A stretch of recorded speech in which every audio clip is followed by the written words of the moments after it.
Hello everyone and welcome to the bank I Q. मेरा नाम है तरुण और अब हम करेंगे इनइक्वालिटीज़ का सेट नंबर 2। तो देखते हैं इसमें क्वेश्चंस क्या गिवन है। ओके, सो अभी हम कुछ क्वेश्चंस डिस्कस करेंगे जो कि हमने बेसिक सीखे थे। ठीक है, उसके बाद हम लोग डिस्कस करेंगे कि ईदर और की कंडीशंस कैसी होती हैं और किस तरीके से हमें उन्हें यूज़ करना होता है। ठीक है, तो देखिए पहला क्वेश्चन क्या दिया हुआ है, उसने हमसे फर्स्ट और फोर्थ के बीच में रिलेशन बोला है। तो देखिए अगर मैं यहाँ से देखूँ तो फर्स्ट आपके पास ये दिया हुआ है और 4 आपके पास यहाँ भी है और यहाँ भी है। अब मुझे एक बात बताइए, आप फर्स्ट से फोर्थ कैसे जा सकते हैं? अगर मैं देखूँ इन दोनों में आपके पास कॉमन एलिमेंट क्या है, 3 है ना। मतलब क्या, मैं 3 के थ्रू जा सकता हूँ ना। मतलब 1 is greater than equal to 2 is greater than 3 और फिर उसके बाद लेस देन 4। ये चीज़ मैं लिख सकता हूँ, इज़न्ट इट। यहाँ पर अगर मैं देखूँ तो 1 और 4 के बीच में आप कोई एक रिलेशन फाइंड आउट कर सकते हैं क्या? नहीं कर सकते हैं। और क्यों नहीं कर सकते हैं? क्योंकि इनके बीच में जो साइंस हैं वो सब एक साइड में नहीं ओपन हो रहे हैं। ठीक है, क्लियर है ना? इसका मतलब फर्स्ट वाला गलत है। सेकंड वाला 5 is greater than 3, 5 is greater than 3, ये आप किस तरीके से बता सकते हैं? देखिए आपके पास 5 यहाँ पर है और 3 यहाँ पर है। आप 5 से 3 कैसे जा सकते हैं? 4 के थ्रू जा सकते हैं ना। मतलब क्या, अगर मैं इसको बनाना चाहता तो 5 क्या है, इक्वल है किसके, 4 के। और अगर मैं 4 को देखता हूँ तो ये क्या है, ये साइन किस तरफ खुल रहा है, 4 की तरफ खुल रहा है ना। मतलब क्या, ग्रेटर देन 3 है ना। तो यहाँ से अगर मैं देखूँ तो बोल सकता हूँ क्या कि 5 इज़ ग्रेटर देन 3। हाँ बिल्कुल बोल सकता हूँ, क्योंकि 5 और 4 तो दोनों इक्वल ही है ना। इसका मतलब क्या है, सेकेंड वाला आपका करेक्ट है। ठीक है, आई होप क्लियर हुआ होगा ना। ओके, नेक्स्ट देखते हैं। देखिए नेक्स्ट में उसने क्या बोला है कि ई और बी के बीच में रिलेशन है ना। तो अगर मैं ई से बी जाना चाहता हूँ तो मैं कैसे जा सकता हूँ? सी के थ्रू जा सकता हूँ ना, इजेंट इट। और मैं सी के थ्रू कैसे जा सकता हूँ? ई से सी जाऊँ और मैं सी से बी चले जाऊँगा, इजेंट इट। ई से सी के बीच में अगर मैं देखता हूँ तो रिलेशन क्या है, E is less than equal to C. और सी से बी के बीच में देखता हूँ तो सी इज़ ग्रेटर देन बी। ये साइन किसकी तरफ खुला हुआ है, सी की तरफ खुला हुआ है ना। तो बस वही मैंने यहाँ पर बनाया। अब देखिए ई और बी के बीच में आप कोई भी रिलेशन को फाइंड आउट कर सकते हैं क्या? नहीं कर सकते हैं ना। इसका मतलब क्या है, ये भी आपके पास गलत है। अब बी और डी की अगर मैं बात करूँ तो देखिए बी आपके पास ये है, डी आपके पास ये है। आप बी से डी कैसे जा सकते हैं? वही सी के थ्रू ही जा सकते हैं ना। मतलब क्या, अगर मैं देखूँ तो B is less than C, fine. और सी और डी के बीच में अगर मैं रिलेशन देखूँ, देखिए आप सी से डी जा रहे हैं। अब सी और डी के बीच में अगर मैं रिलेशन देखूँ तो यहाँ पर क्या है, दोनों साइंस आपके ऑपोजिट डायरेक्शंस में ओपन हो रहे हैं ना। इसका मतलब क्या है कि अगर मैं यहाँ पर कोई भी रिलेशन देखूंगा तो वो कोई एक प्रॉपर रिलेशन तो आएगा ही नहीं ना। तो इसका मतलब क्या है कि बी और डी के बीच में भी मैं कोई भी फाइंड आउट नहीं कर सकता हूँ रिलेशन को। इसलिए ये भी क्या हो जाएगा, गलत हो जाएगा। ठीक है, आई होप समझ में आया होगा ना। नेक्स्ट देखते हैं। देखिए ओके, नेक्स्ट क्वेश्चन क्या है, पी और एम के बीच में उसने रिलेशन पूछा है ना कि P is less than M. अगर मैं यहाँ पर देखूँ हमें तो ये एकदम साफ साफ नज़र ही आ रहा है। इसका मतलब क्या है, पहला वाला तो एकदम सही है। उसके बाद एम और ओ, एम और ओ के बीच में उसने रिलेशन पूछा है क्या कि M is greater than O. M और ओ के बीच में अगर मैं रिलेशन को देखता हूँ तो आपके पास दो साइंस गिवन है ना, और दोनों ही साइन एक साइड को ओपन हो रहे हैं। इसका मतलब क्या है, इनके बीच में मैं रिलेशन को फाइंड आउट कर सकता हूँ। और रिलेशन क्या आएगा इनके बीच में, आपके पास एम इज़ ग्रेटर देन ओ, और वो यहाँ पर दिया हुआ है, इसलिए ये भी क्या है, ट्रू है। ठीक है, ओके नेक्स्ट करते हैं। देखिए अब इसमें अगर मैं देखूँ तो एल और टी के बीच में अगर मुझे रिलेशन निकालना है तो एल से मैं टी कैसे जा सकता हूँ? इन दोनों में कॉमन एलिमेंट क्या है, एस है ना। मतलब क्या, मैं एल से एस जाऊँ, एस से मैं टी जा सकता हूँ। फिर तो एल से जब मैं एस जाऊँगा फिर उसके बाद मैं टी जाऊँगा, तो एल से एस के बीच में अगर मैं रिलेशन देखूंगा तो क्या दिखेगा? देखो एल से एस के बीच में आपके पास दो साइंस गिवन है ना, और दोनों ही साइंस एक साइड को ओपन हो रहे हैं। इसका मतलब क्या है, इनके बीच में क्या हो जाएगा, L is greater than equal to S. उसके बाद एस और टी के बीच में अगर देखूँ तो यहाँ पर भी क्या है, S is greater than equal to T. मतलब क्या, ये रिलेशन आएगा। तो अगर मैं यहाँ से एल और टी के बीच में रिलेशन को देखूंगा तो इनके बीच में क्या रिलेशन बन रहा है बताइए? इनके बीच में दो साइंस आ रहे हैं ना, और दोनों ही क्या एक साइड को ओपन हो रहे हैं। इसका मतलब इनके बीच में हम रिलेशन को फाइंड आउट कर सकते हैं। और यहाँ पर यही दो साइंस यूज़ हो रहे हैं, तो इसका मतलब क्या है कि ये दो साइन इनके बीच में आने चाहिए, और वही यहाँ पर गिवन है। तो ये क्या हो जाएगा, हमारे पास ट्रू हो जाएगा। अब देखिए उसने क्या बोला कि v is greater then m। ठीक है, तो v ग्रेटर देन m है, ये मैं किस तरीके से निकाल सकता हूँ? वही हमारे पास कॉमन पॉइंट क्या है, हमारे पास s है ना। अगर मैं v से s जाऊँ फिर s मुझे कहाँ पहुँचा देगा, m। अगर मैं v और s के बीच में रिलेशन देखता हूँ तो यहाँ पर देखिए, इसको थोड़ा सा रब करता हूँ। अगर मैं v से s के बीच में रिलेशन देखता हूँ तो देखिए यहाँ पर आपके पास 3 साइंस गिवन है ना, इन तीनों में से हाईएस्ट प्रायोरिटी किसकी है? सब एक साइड खुल रहे हैं, इसका मतलब रिलेशन तो हम फाइंड आउट कर सकते हैं, लेकिन हाईएस्ट प्रायोरिटी किसकी है? इसकी होगी ना, सिंगल साइन की, मतलब इनके बीच में क्या बनेगा, v is greater then s। ठीक है, उसके बाद s से अगर मैं m की बात करूंगा तो इनके बीच में देखिए s से m के बीच में अगर मैं बात करता हूं तो 2 साइन है, दोनों एक साइड को ओपन हो रहे हैं। ठीक है, हाईएस्ट प्रायोरिटी किसकी होगी, सिंगल साइन की ना, मतलब इनके बीच में भी ग्रेटर देन m लगाऊंगा। ठीक है, अब यहाँ से अगर मैं v और m के बीच में रिलेशन को देखूँ तो बताइए आपके पास दोनों साइंस क्या है, ग्रेटर देन क्या है ना, यही साइन क्या करेंगे यहाँ पर डोमिनेट करेंगे, तो इसमें रिलेशन क्या हो जाएगा, v is greater then m, मतलब क्या है, second one is also true. ठीक है, नेक्स्ट क्वेश्चन देखते हैं। देखिए ओके, नेक्स्ट क्वेश्चन अगर देखो तो s और r के बीच में रिलेशन, देखिए s और r के बीच में अगर मैं देखूँ तो जल्दी से बताइए इनके बीच में रिलेशन क्या होगा, साइन देखिए सब एक साइड को ओपन हो रहे हैं ना, हाईएस्ट प्रायोरिटी किसकी होगी, इसकी होगी, और वो यहाँ पर गिवन है, इसका मतलब ट्रू। उसके बाद u और g के बीच में अगर मैं देखूं तो यहाँ देखिए इनके बीच में जो भी साइन गिवन है सब क्या एक साइड को ओपन हो रहे हैं, नहीं ना, ये और ये तो ऑपोजिट साइड में ओपन हो रहे हैं, इसका मतलब क्या है, हम इनके बीच में कोई भी रिलेशन को फाइंड आउट नहीं कर सकते, इसलिए गलत हो जाएगा। उसके बाद s is greater than equal to g, s greater than equal to है किसके, g के। अब देखिए s आपके पास यहाँ है और g आपके पास यहाँ है, इन दोनों के बीच में ये 2 साइंस यूज हो रहे हैं ना, इजंट इट, और यहाँ पर हाईएस्ट प्रायोरिटी किसकी होगी, इस साइन की होगी, इसका मतलब क्या है कि s is greater than equal to g होना चाहिए, और वो यहाँ पर गिवन है, इसलिए ये ट्रू हो जाएगा। ठीक है, बस आपको क्या देखना है कि ये साइन किस साइड को ओपन हो रहा है ना। ओके, उसके बाद r is greater then s, उसने बोला कि r ग्रेटर है s से, हम स्टार्टिंग में ही पता कर चुके हैं ना इनके बीच में रिलेशन r और s के बीच में कि s ग्रेटर होगा किससे, r से, तो r तो ग्रेटर हो ही नहीं सकता, इसलिए क्या हो जाएगा, रॉन्ग हो जाएगा। तो हमारे पास क्या हो गया कि फर्स्ट और थर्ड फॉलो करेंगे, मतलब C1 is the right answer. ठीक है, नेक्स्ट क्वेश्चन देखते हैं। देखिए ओके, सो इस क्वेश्चन में क्या है, उसने हमसे पूछा है कि in which of the following expression will the expression x is less than j will definitely be true. इन सब में किस में ऐसा होगा कि x less than j true हो, डेफिनेटली ट्रू। अभी समझाऊंगा मतलब क्या है डेफिनेटली ट्रू का। फर्स्ट में देखते हैं, देखिए x आपके पास ये है और j आपके पास ये है। ठीक है, इनके बीच में अगर मैं देखूं तो आपके पास ये साइन गिवन है, इसका मतलब फर्स्ट से हमें क्या पता चल रहा है, x is greater than equal to j, है ना, ये हमें पास नहीं मिल रहा है ना, ये वाला हमें, इसका मतलब क्या है, फर्स्ट से तो नहीं पता चलेगा। सेकंड से अगर मैं देखता हूँ तो देखिए x is greater than equal to j, ये आ रहा है ना आपके पास, इसका मतलब क्या है, फिर से ये वाला रिलेशन हमें नहीं मिल रहा है, तो ये भी क्या हो जाएगा, रॉन्ग हो जाएगा। थर्ड से अगर मैं देखता हूँ तो देखिए यहाँ पर आपके पास ये है क्या, x, और j है आपके पास ये। अब इसके बीच में अगर मैं देखूँ तो यहाँ से देखिए आपके पास 3 साइन है ना, तीनों एक साइड को ओपन हो रहे हैं, इसको तो हम इग्नोर कर सकते हैं।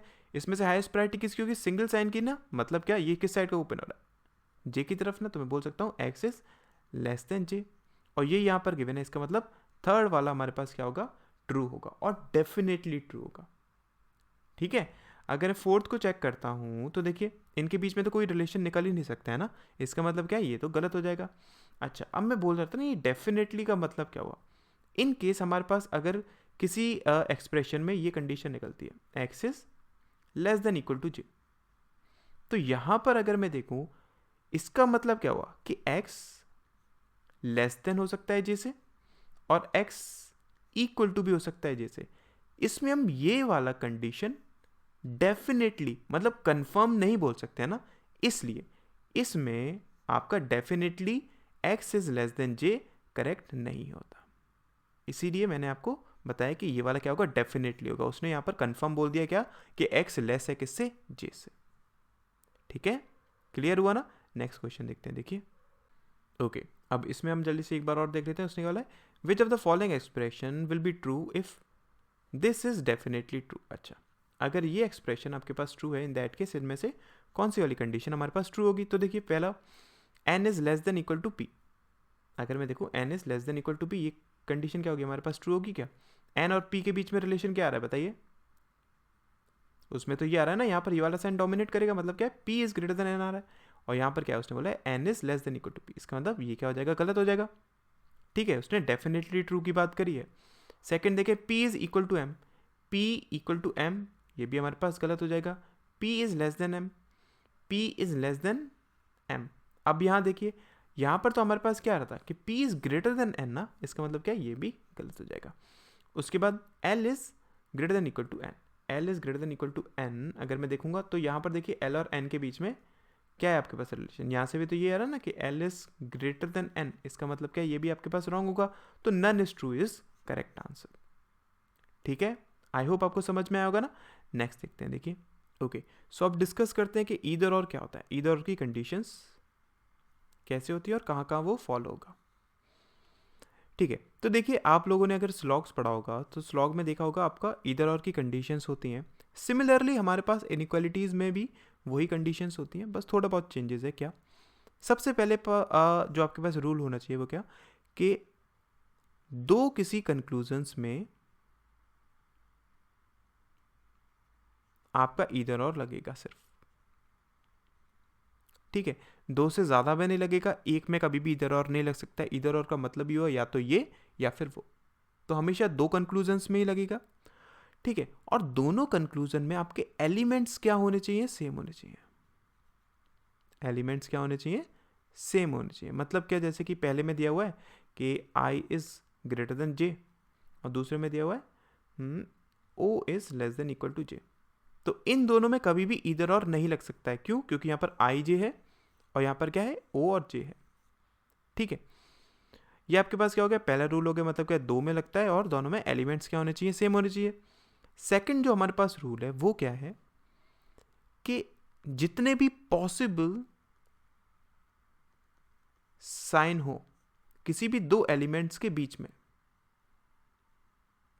अगर हमें वो मिल जाते हैं दो कंक्लूजन्स में, इन दैट केस वहां ईदर और लगेगा। मतलब क्या है, जैसे कि मैंने आपसे बोला कि मैंने एक स्टेटमेंट दिया आपसे, है ना, कि I is greater than O is less than equal to P। Fine, अब मैं अगर आपसे बोलूं कि I और P के बीच में कोई एक रिलेशन बताइए, है ना, मैंने क्या बोला, I और P के बीच में आप कोई रिलेशन बताइए, तो आप क्या रिलेशन बताएंगे, बताइए। अगर मैं यहाँ पर देखूँ तो मैं क्या बोल सकता हूँ, इसको अगर मैं बनाना चाहता तो I क्या है, वो ग्रेटर है किससे, O से। फाइन, और O या तो इक्वल है किससे, P से, या फिर वो लेस है किससे, P से। मतलब क्या, P ये भी हो सकता है और P ये भी हो सकता है। तो अगर मैं यहां पर देखूं I और P के बीच में रिलेशन, तो देखिए इसके अकॉर्डिंग क्या है, I इक्वल है, इसके अकॉर्डिंग क्या है, I ग्रेटर है, इजंट इट। और अगर मैं एक बार P को ऐसे बना देता, है ना, तो इस कंडीशन में क्या होती, I क्या हो जाता, लेस हो जाता।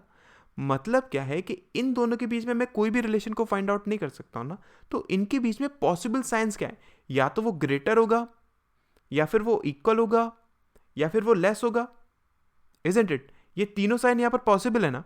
और अगर मैं यहाँ पर आपको दो कंक्लूजन्स देता, फर्स्ट कंक्लूजन देता क्या, कि I is greater then P, और दूसरा कंक्लूजन अगर मैं दे देता कि I is less than equal to P, so इस केस में आपका क्या हो जाता, यहां पर ईदर और लग जाता।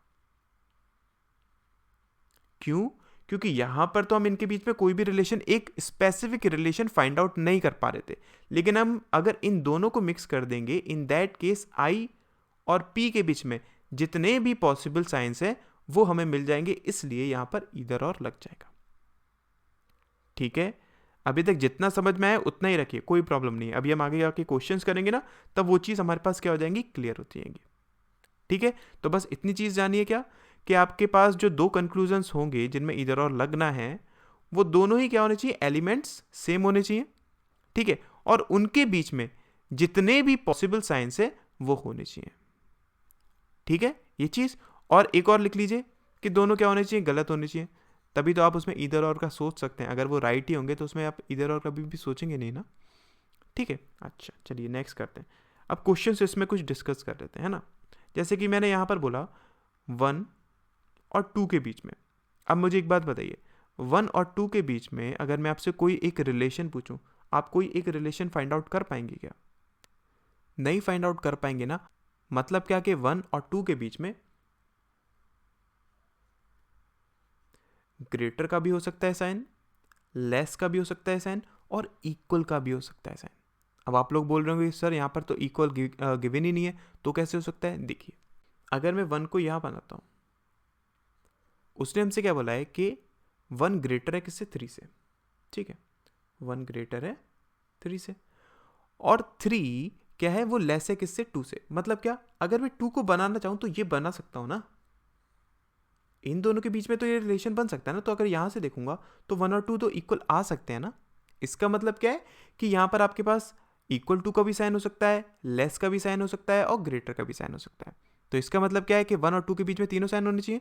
अब अगर मैं यहाँ पर इन दोनों में चेक करता हूँ, यहाँ से देखिए उसने क्या बोला कि 1 इज लेस देन 2। हमने गलत बोल दिया, क्यों? क्योंकि इनके बीच में हम कोई रिलेशन ही नहीं निकाल सकते थे, इजंट इट। फिर यहाँ से देखूंगा तो ये भी क्या हो जाएगा आपके पास? गलत हो जाएगा, क्योंकि हम 1 और 2 के बीच में कोई रिलेशन नहीं निकाल सकते हैं। लेकिन अगर मैं देखूँ आपके पास, देखिए 1 2, यहां से उसने क्या बोला कि 1 इज लेस देन 2। ठीक है, और यहां से अगर मैं देखूं तो आपके पास देखिए दो साइन गिवन है, क्या कि 1 ग्रेटर है और इक्वल है। आपके पास तीनों साइन मिल गए ना। इसका मतलब क्या है, यहां पर आपका ईदर और की कंडीशन लग जाएगी। ठीक है, समझ में आया ना। नेक्स्ट क्वेश्चन एक बार और देखते हैं। देखिए, अब अगर मैं यहां पर देखूं तो उसने क्या 2 और 4 के बीच में रिलेशन पूछा हमसे, है ना। यहां पर नॉट इक्वल टू का मतलब क्या हुआ कि वो ग्रेटर हो सकता है और लेस हो, दोनों हो सकते हैं, लेकिन इक्वल टू नहीं होगा, है ना। अच्छा, अब देखिए 4 और 2 के बीच में अगर मैं रिलेशन पूछूं तो इसके अकॉर्डिंग या तो वो लेस होगा या फिर वो क्या होगा? ग्रेटर होगा। यही दोनों तो हो सकते हैं ना। और मैंने आपसे क्या बोला था कि ईदर और की कंडीशन कब लग सकती है? जब दो एलिमेंट्स के बीच में आपके पास सारे पॉसिबल साइंस मिल जाए, इजंट इट। अगर मैं देखूं 2 और 4 के बीच में उसने क्या बोला कि 2 इज ग्रेटर देन 4। मैंने गलत बोल दिया, क्यों? क्योंकि इनके बीच में तो हम कोई भी रिलेशन को फाइंड आउट नहीं कर सकते ना। यहाँ पर तो दोनों साइंस क्या है? ऑपोजिट डायरेक्शन में खुल रहे हैं। अगर मैं इसको देखूंगा ये भी मैं गलत बोल दूंगा। लेकिन अब मैं अगर दोनों को चेक करता हूँ तो 2 और 4 के बीच में फर्स्ट से मुझे क्या मिल रहा है कि 2 ग्रेटर है, और सेकंड से मुझे क्या मिल रहा है कि 4 ग्रेटर है। मुझे दोनों साइंस मिल गए ना। इसका मतलब यहां पर आपका ईदर और कंडीशन लग जाएगी। ठीक है, एक क्वेश्चन और देख लेते हैं। देखिए, इसको अगर मैं देखूं तो 4 और 6 के बीच में मैं रिलेशन निकाला। अब 4 से मैं 6 कैसे जा सकता हूं? 5 के थ्रू तो जा सकता हूं ना। मतलब 4 से 5 गया,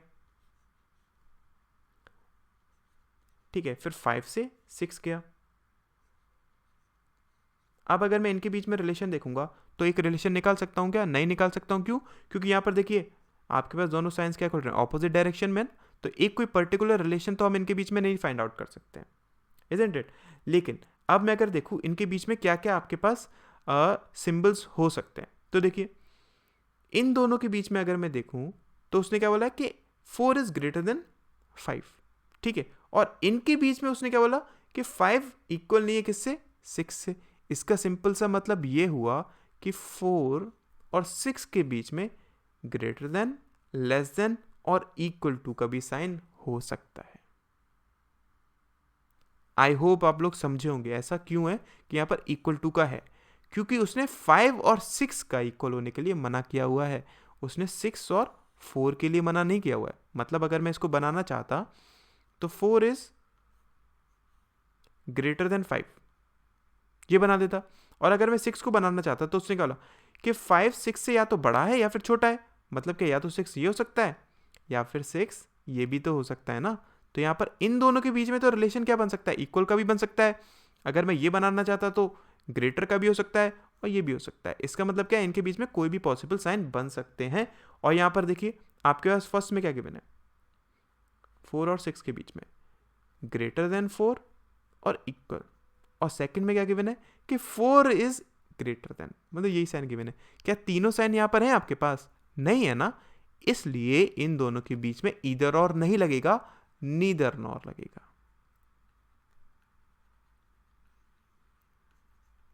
ठीक है, आई होप जितने भी आज हमने क्वेश्चंस किए आपको क्लियर हुआ होगा। ठीक है, अभी भी अगर कुछ डाउट है तो कोई प्रॉब्लम नहीं है, इसके हम काफ़ी क्वेश्चंस करेंगे तो ये सारे डाउट्स हमारे क्या हो जाएंगे, क्लियर हो जाएंगे। ठीक है, थैंक यू सो मच।